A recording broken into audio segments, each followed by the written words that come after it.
¿Qué tal? Bienvenidos. Hoy vamos a hablar con Nuno Kratos, el autor de Apología del libro de texto, esta obra que tengo en mis manos, pero además es un invitado de lujo aquí en la Universidad Camilo José Cela porque el señor Kratos ha sido ministro de Portugal entre los años 2011 y 2015, un periodo en el cual llevó a nuestro país vecino a sus mejores resultados históricos. Presenta además, como decía este libro, y es una voz autorizada en el ámbito de la divulgación, del conocimiento y de la educación. De modo que, Nuno, bienvenido a Madrid, bienvenido. Muchas gracias. Muchas gracias. Yo quería preguntarle en primer lugar por cómo es ese momento en el que usted llega al ministerio de su país, consciente de que la situación económica es muy difícil y sin embargo seguro de que es el momento de hacer un cambio radical en la política educativa de Portugal.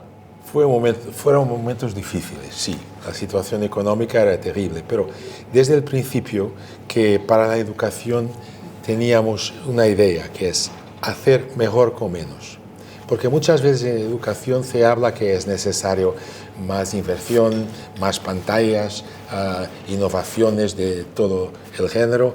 En la realidad hay cosas fundamentales que se pueden hacer, que no son muy costosas y que mejoran mucho la educación. Y nos concentramos en eso. Vamos a hablar entonces de esa filosofía de fondo. En primer lugar, entiendo que se hizo una apuesta muy fuerte por los contenidos. Sí, a menudo se pone el enfoque más en las competencias en estos tiempos. ¿Cómo me puede resolver esa dicotomía?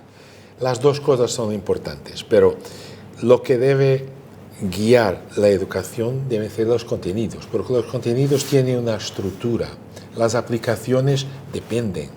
Entonces tú no puedes enseñar física solo con una aplicación aquí, una aplicación allá. Tienes que enseñarla con una estructura de la física. Física es un bellísimo ejemplo, pero también historia. No puedes enseñar cosas de historia que sean completamente dispersas. Tienes que enseñar los grandes movimientos de historia. Y hay cosas que valen por sí. Si tú estás siempre pensando en aplicaciones, te pierdes. Por ejemplo, ¿cuál es la aplicación de saber lo que se pasó con el Imperio Romano? No tiene aplicaciones prácticas. ¿Qué competencias desarrollas para el Imperio Romano? Bien, las competencias de conocer. El conocimiento es fundamental. El problema de las competencias es que si tú las sobrevaloras, colocas en segundo lugar los conocimientos que son la base de la escuela. Entiendo que esto además se reforzó apostando, por ejemplo, por aumentar la carga de asignaturas como matemáticas o lengua, es decir, un poco vuelta a lo básico. Sí, es vuelta a lo básico, sí, pero porque el básico es el básico. Correcto. Porque la lectura es indispensable, porque si no se sabe leer bien y con fluencia, no se puede progredir. Y las matemáticas lo mismo, sin los instrumentos básicos de matemática no se puede progredir. Y parece que yo estoy hablando de cosas muy raras, pero no es verdad, no, porque en la realidad nosotros sabemos que en nuestros países los jóvenes tienen deficiencias básicas en lectura y en matemáticas. Lo PISA lo dice, TIMSS y PIRLS lo dicen también. Seguimos hablando con Nuno Kratos y ahora nos vamos a referir a ese otro segundo pilar en el que giran aquellas reformas, que era el de la evaluación externa de resultados. Aquí, cuando se han planteado este tipo de medidas, siempre han generado mucha resistencia internamente dentro del sector, pero usted defiende que ese control de resultados es fundamental para saber qué estamos obteniendo con los procesos que hay en marcha y cómo podemos mejorarlo. Exactamente, es como que el senso común, es como que inmediato se ve, eso se ve, es lo raro es que sea contradicto, porque en la realidad son cosas que toda la gente lo entiende, pero modernamente hay evidencias que son muy claras sobre el papel de la evaluación. Para los países, por ejemplo, hay estudios que fueron hechos ya en este siglo, porque no se podrían hacer antes, comparando los países, la evolución de los países internacionales a través de PISA, TIMSS, todas esas evaluaciones, antes que introducieron evaluación, después que introducieron evaluación, cuando tenían evaluación y cuando se quedaron sin evaluación. Y lo que se ve es que los países progreden cuando hay una evaluación externa, regreden cuando no hay, cuando la rechazan.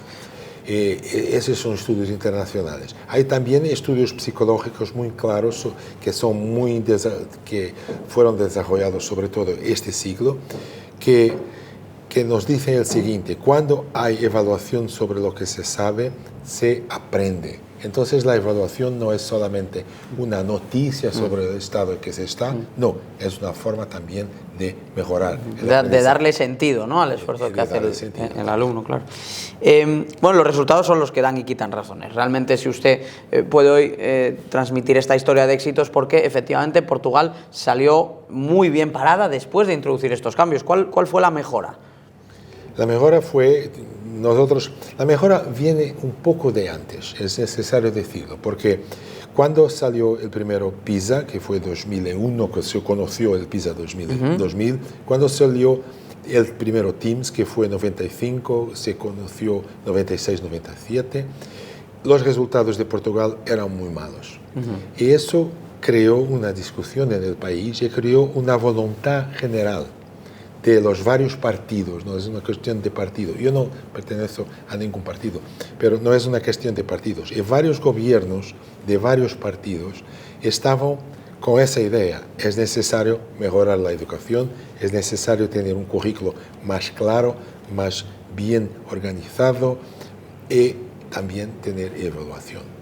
Cuando se habla de estos informes internacionales, como el informe PISA, por ejemplo, siempre se ha puesto como referencia a Finlandia, que es verdad que ha tenido un desempeño estelar durante una parte importante de los últimos 20-25 años, pero es verdad que también ha habido cierto cambio a peor. ¿Qué lecciones ha sacado usted de la evolución de Finlandia, a menudo destacada y luego también cada vez más cuestionada en algunos aspectos? Es muy cuestionada, porque la Finlandia desde 2006, que empezó a decaer, cada vez peor, desde 2006, todas las evaluaciones internacionales. Entonces, lo que las personas fueron ver a Finlandia, con esa especie de turismo educativo, toda la gente quería conocer a Finlandia, saber lo que hicieron, fue conocer lo que estaba provocando la queda de Finlandia.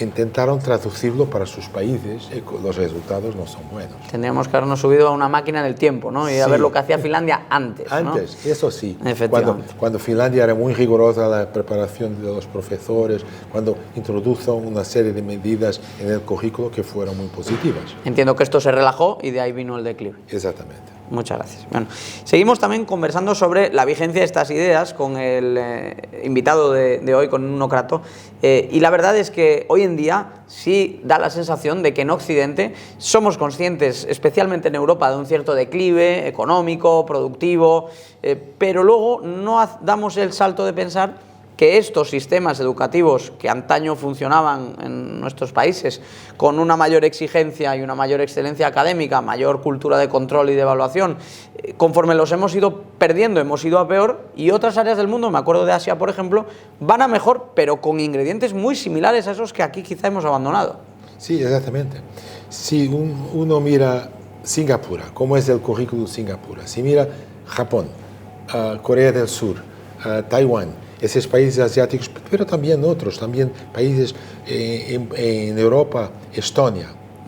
Mira, hay una serie de factores que son el contrario de lo que se dice muchas veces en Europa del Sur, que es currículo, evaluación, autonomía de escuelas también es muy importante, pero autonomía con evaluación, autonomía sin evaluación no funciona.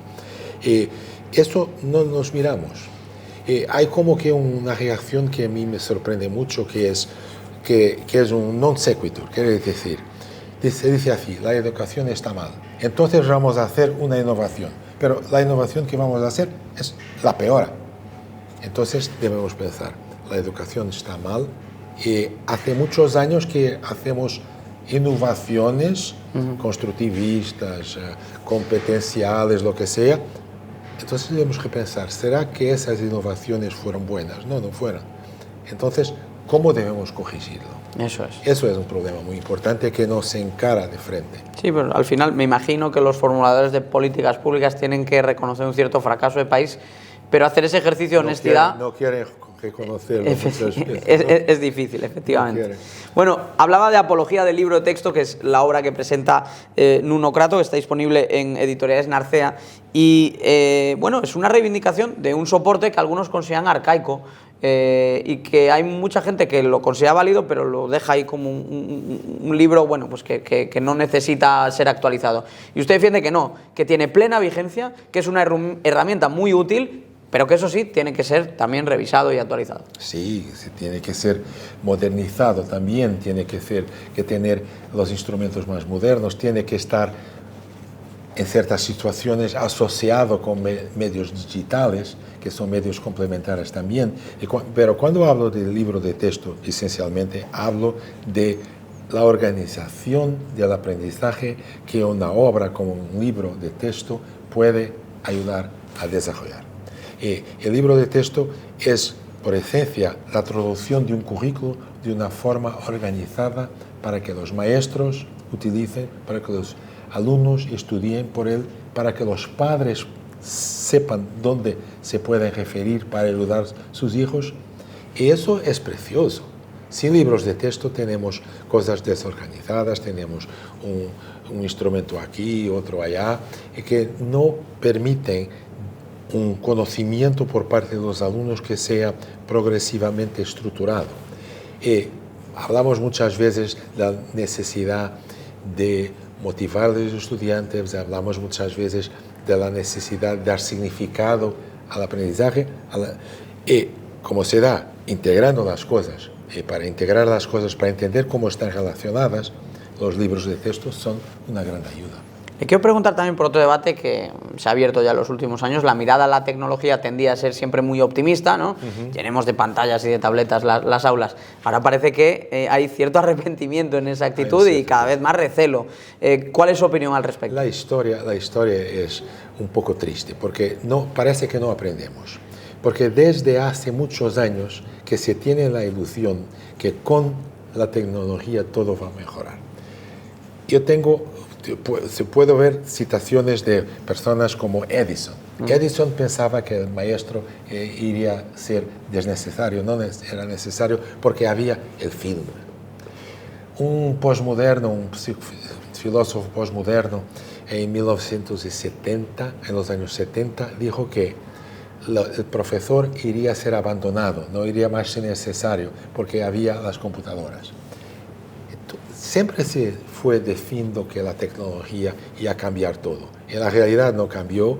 En la realidad el cerebro humano, la forma como aprendemos, puede apoyarse en la tecnología, pero no cambió mucho. Si aprendemos de la misma manera, siempre entendiendo los conceptos, relacionándonos con los unos con los otros, asimilando los conceptos y probarlos en la práctica. Así se aprende. Y el aprendizaje es sobre todo un trabajo social. Por eso los maestros, las clases, los colegas, los alumnos son tan importantes. Y por eso las cosas esenciales que son esas no cambian. Las pantallas pueden ayudar, la tecnología puede ayudar. A mí el teléfono me ayuda mucho, a todos nosotros. Pero no podemos estar siempre con el teléfono, siempre a mirar el teléfono, sobre todo en la clase, cuando nos debemos concentrar en lo que se está discutiendo. Pues muchas gracias, querido Nuno, y muchas gracias a ustedes por haber seguido esta conversación. Les emplazo, por supuesto, a leer la obra, a leer esta apología del libro de texto y, sobre todo, a seguir pendientes de los canales de la universidad para nuevos contenidos como estos y, sobre todo, toda la actualidad de la Universidad Camilo José Cela. Muchas gracias.